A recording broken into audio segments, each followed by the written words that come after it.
روزی 27 مای درآمدگاه ناحیه فرخور انا همین گونه سیمای ایدانا به بر نموده است. منظره‌های هر دو جانب شهر با چنین رنگ‌های گوناگون زیبا طبیعت این مبزه را رنگین‌تر و جالب دیدن گردانیدند. در چنین محیط ایدانه صدای دف و دایره، کرنه سرنه، چهره‌های بالیده ساکنان ناحیه فرخور کاروان معرفت را گرم و صمیمی استقبال گرفتند.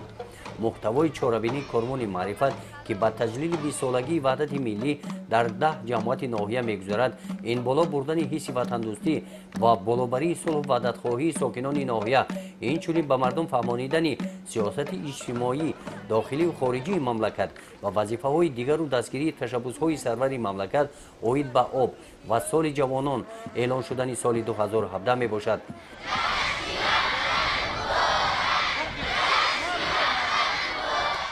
هیئت گروه کاری کاروان معرفت عبارت از حساب کارمندان مسئول، سابقه‌داران ساحه علم و فرهنگ، جوانان، ورزش و سیاحی، تندرستی، کار با زنان و عائله، تنظیم عنعنه و جشن و مراسم‌ها، کار با نابالغان در سوی یک گروه کاری و جماعت‌های دهات رفتند. گروه ادیبان در مؤسسه تحصیلات میانه عمومی رقم 8 جماعت دهات دهقان‌اریق با خوانندگان اعضایان محفل‌های شعر و سرود و خوری گذراندند. در جماعت دهات ظفر باشد در بیمارخانه رقم 2 کاروان سلامتی تشکیل گردیده و طور رایگان به ساکنان در این روز خدمت طبی رسانیدند.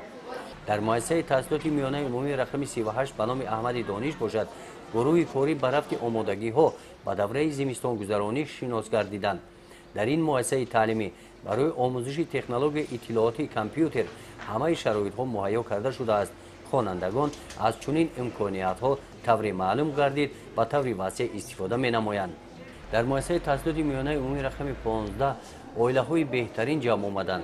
محفل عائله بهترین جنبش گردیده هنر کدبانوی زنان و دختران ناحیه، هنرهای ملی در این روز به نمایش گذاشته شدند. در این مؤسسه برای به ورزش مشغول گردیدند.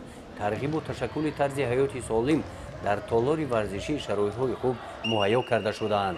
در این روز در محفل عائله بهترین عائله‌های نمونوی از همه جماعت‌های ناحیه اشتراک ورزیده از تجربه حیات عائله‌داری خود نزد جوانان نقل کردند. اوید مسائل‌های عائلوی به سوال‌های جوانان جواب دادند.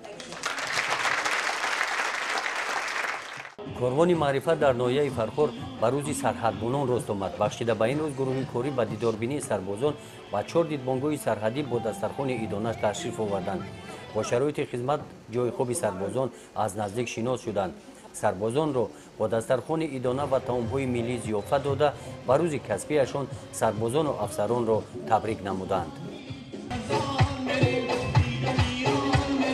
کاروان معرفت را معاون رئیس ولایت ختلان مغفرت خدیرزاده راهبلدی نموده بگاهی همان روز از کار گروه‌ها نتیجه گیری نمودند.